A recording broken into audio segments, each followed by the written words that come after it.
Please please আপনি আপনি আপনি শান্ত হন, আপনি প্লিজ আপনি রেস্ট নিন। দেখেন, আমরা আপনাকে এখানে নিয়ে এসেছি, আপনি এখন ঠিক আছেন, কিন্তু আপনার রেস্টের প্রয়োজন। আপনি প্লিজ একটু রেস্ট নিন। কেন বাঁচালেন আমাকে আপনারা?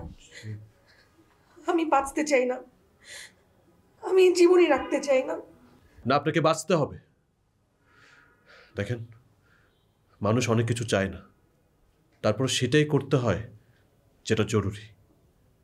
ওই সাহিলকে যদি আপনি শাস্তি দিতে চান, তাহলে অবশ্যই আপনাকে বাঁচতে হবে, মাথা উঁচু করে বাঁচতে হবে। আমি কল্পনাও করতে পারিনি সাহিল এত বড় হিপোক্রেট। আমি ওকে অনেক ভালোবেসেছিলাম, আমি ওকে অনেক বিশ্বাস করতাম। কাঁদবেন না ম্যাম, আপনার এখন ভেঙে পড়ার সময় নয়। আপনাকে শক্ত হতে হবে, নিজের পায়ে নিজেকে দাঁড়াতে হবে।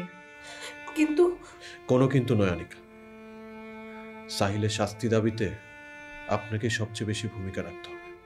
যে আঘাত আপনি পেয়েছেন তার চেয়েও বেশি আঘাত তাকে ফিরিয়ে দিতে হবে। হ্যাঁ, আমি তাই করব, আমি তাই করব।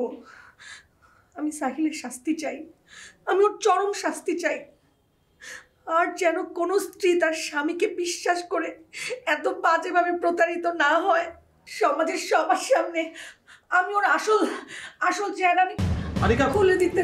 Anika, Anika, ma'am, doctor, nurse, please, ma'am, Anika, ma'am. Urgent আসেন।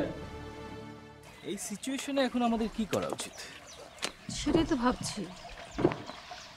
সাহিল সাহেব কি বলেছে? ও তো এখন সব দোষ আমার দিচ্ছে, বলছে যে আমার বুদ্ধিমতো কাজ করে আজ ওর এই বিপদের সম্মুখীন হতে হচ্ছে।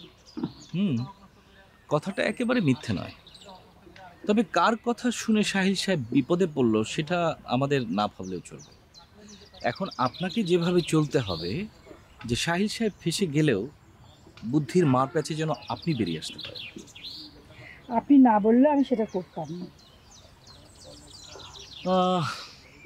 লাস্টার যতদিন কোনো সুরাহা না হয়, আমার মনে হয় সাহিল সাহেবকে আপনি অ্যাভয়েড করে চলতে পারেন। না, সেটা করব না, কারণ আমি সাইলের কাছে থেকেই সব কিছু অবজার্ভ করতে চাই। আপনি যেটা ভালো মনে করেন তাতে আমার কোনো আপত্তি নেই। আপনি অর্ণবের দিকে একটু খেয়াল রাখেন, ও কোথায় যায় কি করে এগুলো যদি আমরা জানতে পারি তাহলে মনে হয় আমাদের সমস্যার সমাধান হয়ে যাবে। আমি আমার সাধ্যমতো চেষ্টা করব। ওকে, আমি তাহলে এখন যাই। Please, bye. বাই।